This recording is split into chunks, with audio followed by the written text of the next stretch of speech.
9h01 et vous êtes toujours en direct sur TV Finance. Il est l'heure à présent de prendre le pouls de la bourse de Paris à son ouverture avec Eric Seban, trader et coach chez Perceval Finance. Bonjour Eric.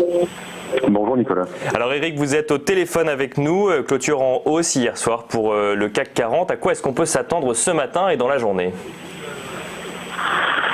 Bon, je pense à peu près la même chose que les 3 dernières séances, à savoir un marché sans grand mouvement.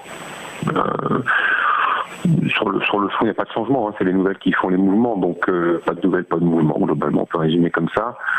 Le CAC évolue dans un mouchoir, comme vous dites, depuis 3 séances en ce matin au-dessus de 5700, il n'y a pas de parier qu'on aura un fort relais haussier aujourd'hui, il n'y a pas de raison pour en tout cas. De toute façon, l'absence de relais haussier, c'était notre scénario principal. Dans la construction de cette hausse, il n'y a rien qui peut nous laisser anticiper justement une accélération haussière, il n'y a pas de volume.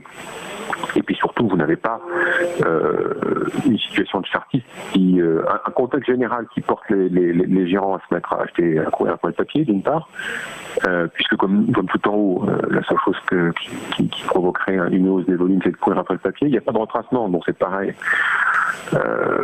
Pour pouvoir acheter sur des replis, il en faudrait.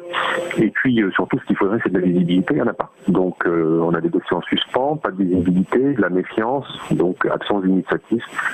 C'est logique, tout ça, il n'y a rien pour alimenter cette hausse, à part des contraintes techniques. C'est-à-dire, sur le plan des convictions, c'est zéro. Pour les raisons que je viens d'évoquer. Et puis ensuite, oui, si le marché monte d'un petit cran, on va certainement avoir une poche de vendeurs qui va être obligée de sortir du marché.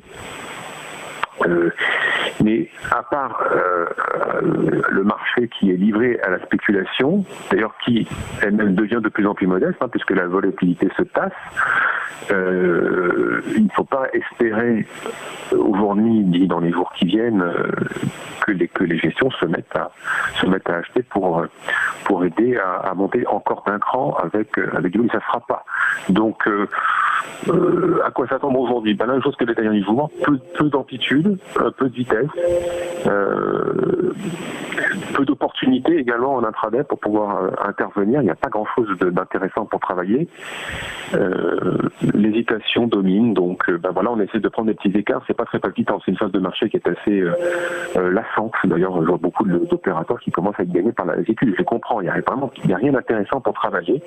Il n'y a rien non plus à espérer. Donc dans un contexte comme celui-là, vous avez envie d'en faire de moins en moins. Ça devient un peu embêtant, toute cette volatilité qui se tasse, qui s'écrase. Je dirais pas aujourd'hui quoi faire. La même chose qu'hier, sans doute la même chose que demain, pas grand-chose. Être là et avoir les idées bien claires pour intervenir.